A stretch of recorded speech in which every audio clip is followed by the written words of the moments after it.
நடைபெற இருக்கிற நாடாளுமன்ற தேர்தலில் இந்தியா முழுவதும் பாஜக என்கிற பாசிச சக்தியை வீழ்த்துவதற்கு இந்தியா கூட்டணி மகத்தான முறையிலே செயல்பட்டு கொண்டிருக்கிறது. பல மாநிலங்களில், உத்தரப்பிரதேசம் உட்பட பல மாநிலங்களில் இந்தியா கூட்டணி கட்சிகளுக்குள்ளே பேச்சுவார்த்தை நடைபெற்று உடன்பாடு ஏற்பட்டு கொண்டிருக்கிறது. அந்த அடிப்படையில் தமிழ்நாட்டிலே திராவிட முன்னேற்ற கழக தலைமையில் இருக்கிற மதசார்பற்ற முற்போக்கு கூட்டணி கட்சிகள் கடந்த காலத்திலே இணைந்து செயல்பட்டு பாஜகவையும் அதனுடைய கூட்டணி கட்சிகளையும் முழுமையாக நாங்கள் முறியடித்திருக்கிறோம். 2019 தேர்தலிலே ஒரே ஒரு தொகுதியிலே மட்டும் அந்த கூட்டணி வெற்றி பெற்றது. 24வது ஆண்டு நடைபெறுகிற இந்த ஆண்டு நடைபெறுகிற மக்களவை தேர்தலில் பாஜகவோ அதனுடைய ஆதரவு கட்சிகளோ அதிமுக உள்ளிட்ட கட்சிகள் 40 தொகுதிகளிலும் படுதோல்வி அடைவார்கள் என்பது மட்டுமல்ல, எல்லா தொகுதிகளிலும் அவர் டெபாசிட் இழக்க செய்கிற பணியினை திமுக தலைமையில் இருக்கிற மதசார்பற்ற கூட்டணி கட்சிகள் மேற்கொள்ளும். மார்க்சிஸ்ட் கம்யூனிஸ்ட் கட்சியும் அதற்கான பணியை மேற்கொண்டிருக்கிறது. இந்த அடிப்படையில் திராவிட முன்னேற்ற கழகத்தின் சார்பில் திராவிட முன்னேற்ற கழக பொருளாளர் அவர்களுடைய தலைமையிலே அமைக்கப்பட்ட பேச்சுவார்த்தை குழுவோடு மார்க்சிஸ்ட் கம்யூனிஸ்ட் கட்சியினுடைய மத்திய குழு உறுப்பினர் சம்பத் தலைமையில் அமைக்கப்பட்ட பேச்சுவார்த்தை குழு கடந்த 2 முறை பேச்சுவார்த்தை நடைபெற்றது. அந்த பேச்சுவார்த்தையிலே நாங்கள் பல தொகுதி எண்ணிக்கை அதிகமாக வற்புறுத்தினோம்.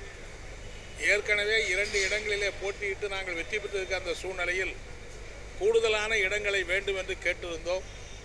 ஆனால் அந்த பேச்சுவார்த்தையில் ஏற்கனவே பல கட்சிகள் இருக்கிற இந்த சூழ்நிலையில் வேறு சில கட்சிகளும் வர வேண்டிய சூழ்நிலையில் இருக்கிற எண்ணிக்கையை அதிகப்படுத்துவதற்கு வாய்ப்பில்லை என்கிற அடிப்படையில் 2 தொகுதிகள் ஒதுக்குவது என்று தீர்மானிக்கப்பட்டு இப்போது அந்த உடன்பாடு ஏற்படுத்தப்பட்டது. நடைபெற உள்ள நாடாளுமன்ற பொதுத் தேர்தலில் திராவிட முன்னேற்ற கழகமும் மார்க்சிஸ்ட் கம்யூனிஸ்ட் கட்சியும் மற்ற தோழமை கட்சிகளும் இணைந்து போட்டியிடுவது தொடர்பாக இன்று 29/2/24 தொகுதி உடன்பாடுகள் குறித்து திமுக கழகமும் மார்க்சிஸ்ட் கம்யூனிஸ்ட் கட்சியும் கலந்து பேசியதில் திமுக கூட்டணியில் மார்க்சிஸ்ட் கம்யூனிஸ்ட் கட்சி இந்த நாடாளுமன்ற தேர்தலில் 2 தொகுதிகளில் போட்டியிடுவது என தீர்மானிக்கப்பட்டது என்கிற உடன்பாடு எட்டப்பட்டது. இந்த உடன்பாட்டிலே திமுக தலைவரும் தமிழக முதலமைச்சருமான மாண்புமிகு மு க ஸ்டாலின் அவர்களும் மார்க்சிஸ்ட் கம்யூனிஸ்ட் கட்சியின் சார்பில் அவருடைய செயலாளர் இருக்கிற முறையில் நானும் கையெழுத்திட்டிருக்கிறோம்.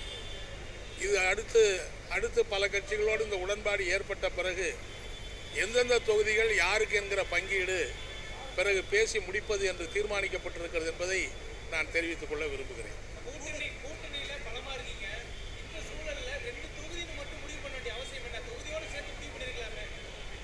இல்லை, அதாவது ஏற்கனவே இருக்கிற 1-2 கட்சிகள் சிலர் வெளியே போயிருக்காங்க, சிலர் புதிய வராங்க, சில தொகுதிகளை மாற்றி அமைக்க வேண்டியிருக்கு இந்த 5 ஆண்டு கால அனுபவத்தில் அப்படின்னு கேட்டிருக்காங்க. எங்களை பொறுத்தவரை நாங்கள் ஏற்கனவே இருக்கிற 2 தொகுதிகளில் வெற்றி பெற்றிருக்கிற தொகுதிகளை நாங்கள் வற்புறுத்தி கேட்டிருக்கிறோம்.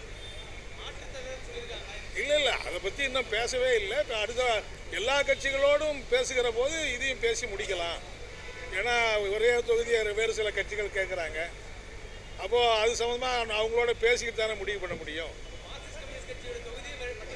இல்லை, எல்லா இதர கட்சிகள் வைத்திருக்கிற தொகுதிகளையும் கூட மத கட்சிகள் கேட்குறாங்க. அது வேணும் இது வேணும் மாற்றி கேட்குறாங்க. ஸோ அந்த மாதிரி இருக்கிற சூழ்நிலையில் பின்னாடி எல்லாரோடையும் கலந்து இதில் ஒன்றும் பெரிய பிரச்சனையெல்லாம் வராது. எங்களை அது எங்கள் தொகுதிகளை மாற்றுவாங்கிற பிரச்சனை இல்லை. வேறு சில தொகுதிகளை மாற்ற ஒரு சூழ்நிலை இருக்கிறதுனால எல்லாத்தையும் நிறுத்தி வைக்க வேண்டியிருக்கோம். அவ்வளோதான்.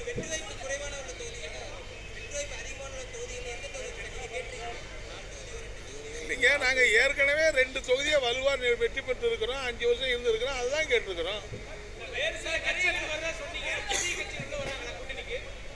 கூடுதல் தொகுதியை நாங்கள் ஏற்கனவே கேட்டிருந்தோம். இப்போ தான் கூடுதல் தொகுதி எண்ணிக்கை இல்லையே, அப்போ அதை போய் கேட்டு என்ன பண்ணுறது?